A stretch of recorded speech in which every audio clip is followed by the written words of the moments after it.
अस्सलामुअलैकुम, नमस्कार दोस्तों। मैं जावेद अली। दोस्तों, आज मैं होली क्यों मनाई जाती है और होली में नेचुरल तरीक़ा से घर में रंग कैसे बनाए जाते हैं, क्योंकि बाहर का जो केमिकल वाला रंग होता है, अबीर होता है, वो बहुत ख़राबी करती है। इसलिए घर में ही कैसे बनाएं उसका वीडियो कलेक्शन किया मैंने। तो चलिए बिना लेट किए हुए शुरू करते हैं वीडियो। तो आज के इस वीडियो में हम लोग जानेंगे कि कैसे आप अपने घर पर ही प्राकृतिक रंग बना सकते हैं। जी हाँ दोस्तों, आप अपने घर पर ही कैसे रंग बना सकते हैं और होली का त्यौहार मना सकते हैं। जैसा कि आप लोग जानते हैं कि होली के दिन लोग बाजार से खरीदते हैं रंग। तो ये जो रंग होते हैं उनमें बहुत प्रकार के केमिकल मिले होते हैं, जिससे हमारे शरीर को बहुत ही क्षति होती है। और दोस्तों, आज के जो इस वीडियो में हम आपको बताएंगे जिस भी प्रकार के रंग वो किसी भी प्रकार के केमिकल से नहीं बनेंगे, आप उसे खुद ही बनाएंगे। और इन रंगों के प्रयोग से आपको कोई भी क्षति नहीं होगी, बल्कि आपको लाभ ही लाभ होगा। अनेक प्रकार के बीमारियों से बच सकते हैं बस इस रंग से। तो चलिए दोस्तों, आज के इस वीडियो में हम जानेंगे कि कैसे आप अपने घर पर ये रंग बना सकते हैं और ये रंग आपके शरीर के लिए बहुत ही लाभदायक होंगे। तो चलिए दोस्तों, शुरू करते हैं आज का यह वीडियो। केसरिया रंग। पलाश के फूलों से यह रंग सरलता से तैयार किया जा सकता है। पलाश के फूलों को रात को पानी में भिगो दें। सुबह इस केसरिया रंग का उपयोग ऐसे ही करें, या फिर आप इसका प्रयोग उबाल कर भी कर सकते हैं। यह रंग होली खेलने के लिए सबसे उत्तम है। शास्त्रों में भी पलाश के फूलों का वर्णन आता है। इसमें औषधीय गुण होते हैं। आयुर्वेद के अनुसार यह कफ, पित्त, कुष्ठ, दाह तथा वायु तथा रक्त दोष का नाश करता है। रक्त संचार को नियमित व मांसपेशियों को स्वस्थ रखने के साथ ही साथ यह मानसिक शक्ति तथा इच्छा शक्ति में भी वृद्धि करता है। लाल रंग। लाल चंदन पाउडर को सूखे लाल रंग के रूप में प्रयोग कर सकते हैं। यह त्वचा के लिए लाभदायक व सौंदर्यवर्धक है। 2 चम्मच लाल चंदन 1 लीटर पानी में डालकर उबालने से लाल रंग प्राप्त होता है, जिसमें आवश्यकता अनुसार पानी मिला सकते हैं आप। इस तरीके से आप लाल रंग बना सकते हैं। पीला रंग। पीले रंग की प्राप्ति के लिए 2 चम्मच हल्दी चूर्ण 2 लीटर पानी में डालकर उबाल दें, जिसके बाद आपको पीले रंग की प्राप्ति हो जाएगी। यह पीला रंग बहुत ही अच्छा और शरीर के सभी रोगों को दूर करने के लिए सहायक होता है। काला रंग। काले रंग की प्राप्ति के लिए आप आंवला चूर्ण का प्रयोग करें।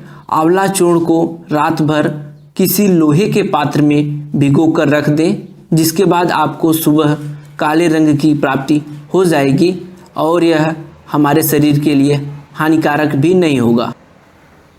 हरा रंग। हरे रंग की प्राप्ति के लिए आप पालक, धनिया या पुदीने की पत्तियों का पेस्ट बनाकर पानी में भिगो दें, जिसके बाद आपको हरे रंग की प्राप्ति हो जाएगी। यह हमारे शरीर के लिए बिल्कुल ही हानिकारक नहीं होगा और इससे आप आसानी से होली खेल सकते हैं। तो दोस्तों, ये थे कुछ ऐसे रंग जिन्हें आप बहुत ही आसान तरीके से बना सकते हैं अपने घर पर और प्रयोग कर सकते हैं, कि आप केमिकल रंगों का प्रयोग ना करें, इन्हीं रंगों का प्रयोग करें। आज की कहानी मनुष्यता के ऐसे ही परम पवित्र भावना पर आधारित है, जिसे प्रेम कहा जाता है। और प्रेम का भी सबसे शुद्ध रूप और सबसे महत्वपूर्ण ऊंचाई है भक्ति। कथा है असुर कुल में जन्मे एक ऐसे बालक की भक्ति की भावना पर, जिसकी शुद्धता पर श्री हरि भगवान विष्णु भी मोहित थे।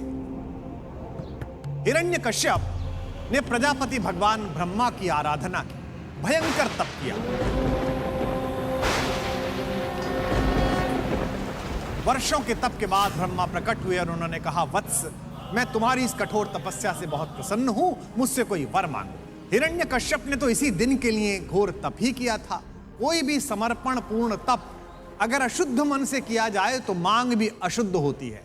इसलिए धूर्तता के साथ उसने परमपिता से कहा, हे भगवान, मैं अमर होना चाहता हूं। ब्रह्मा जी सुनकर चौंक गए और ब्रह्मा जी उसके अंदर की धूर्तता को भी भांप गए। उन्होंने कहा, वत्स, मैंने यह सृष्टि भले बनाई है, लेकिन इसकी कुछ मर्यादाएं हैं।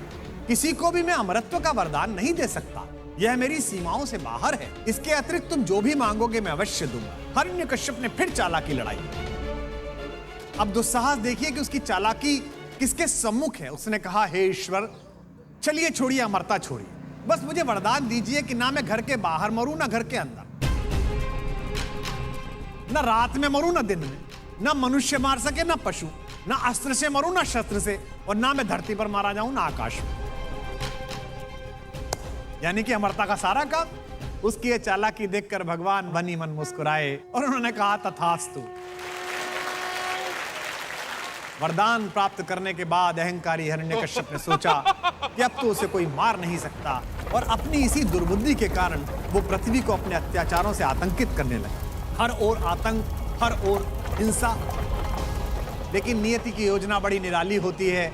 जिस हिरण्यकश्यप के आतंक से पूरी पृथ्वी उसकी पूजा करने लगी थी, उसी के परिवार में, उसी के घर में उसका पुत्र प्रहलाद, उसने अपने पिता की पूजा करने की अपेक्षा परब्रह्म भगवान विष्णु की पूजा करना प्रारंभ किया। उसने कहा, पिताजी, मेरे लिए तो पूज्य केवल इस सृष्टि के पालन करता श्रीहरि भगवान विष्णु हैं। मैं उन्हीं की भक्ति करता हूं, और आपको भी अपना जीवन ठीक करना हो तो उन्हीं की पूजा करिए, वे बड़े दयालु हैं। हिरण्यकश्यप भड़क गया। उसने सिपाहियों से कहा कि मेरे इस धूर्त पुत्र को बंदी बना लो और इसे इतनी यातना दो कि ये मेरे शत्रु विष्णु का गुणगान भूल जाए। भक्त प्रहलाद बंदी बना लिए गए, डराए गए, धमकाए गए, यातनाएं दी गई। लेकिन अगर आस्था प्रबल हो, ना धर्म डिगता है, ना मनुष्यता के प्रति आस्था डिगती है। सिपाहियों ने सोचा कि राजा का पुत्र है, कुछ ज्यादा यातना दी तो पता नहीं राजा हमारे प्राण ही ले ले। उन्होंने राजा से कहा कि महाराज, इस बालक पर तो किसी दंड का असर नहीं हो रहा। हिरण्यकश्यप ने कहा, अच्छा, तो फिर इसे प्राण दंड दे दो। जिस प्राण के भरोसे भगवान विष्णु का नाम ले रहा है, वह जीवन ही समाप्त कर दो। सिपाहियों ने कहा, यथाज्ञापयति महाराज, जैसी आपकी आज्ञा।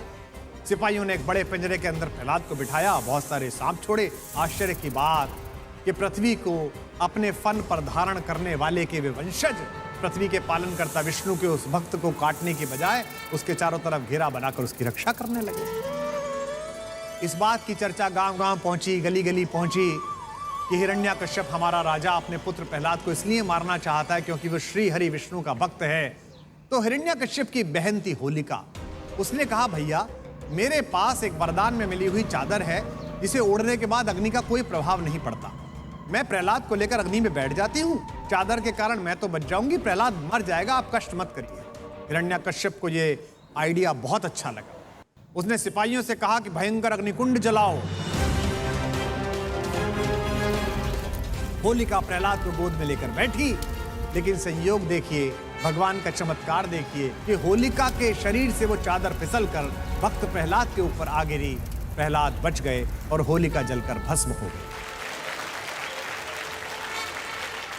यह देखकर हिरण्यकश्यप आग बबूला हो गया। उसने कहा, मैं इसे स्वयं मारूंगा। सिपाहियों से कहा, सूर्यास्त के समय के प्रहलाद को बुलाओ और अपने घर की चौखट पर आकर उसने कहा, अब बता कहाँ है तेरा विष्णु। तो उसने कहा, पिताजी, भगवान तो सब जगह हैं, आप भी पढ़िए ओम नमः भगवते वासुदेवाय, वे कहीं ना कहीं से प्रकट हो जाएंगे। जिस खंबे के सहारे टिककर हिरण्यकश्यप खड़ा हुआ था, दरवाजे के उस खंबे पर अपना मुक्का मारते हुए हिरण्यकश्यप ने कहा, इस खंबे में भी तेरा भगवान है। प्रहलाद ने कहा, वे कण कण में है, इसमें भी होंगे। उसने कहा, बाद में देखूंगा, पहले तेरे भगवान से मिलता हूं। उसने खंबे को फाड़ा, खंबा फटा और उसमें से एक अजीब आकृति निकली। भगवान विष्णु अपने नरसिंह अवतार में पैदा हुए, यानी कि धड़ नर का और मस्तक सिंह का। भगवान नरसिंह ने हिरण्यकश्यप को अपनी जांग पर रखा, अपने लंबे लंबे नाखूनों से उसको फाड़ दिया।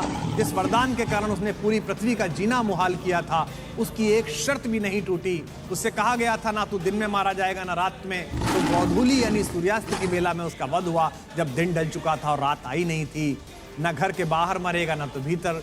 भगवान ने ड्योढ़ी पर दरवाजे की चौखट पर उसको मारा। तीसरी शर्त, न नर मारेगा न पशु।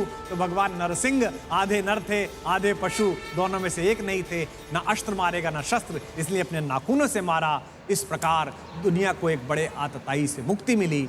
लेकिन इस कथा का सार क्या है?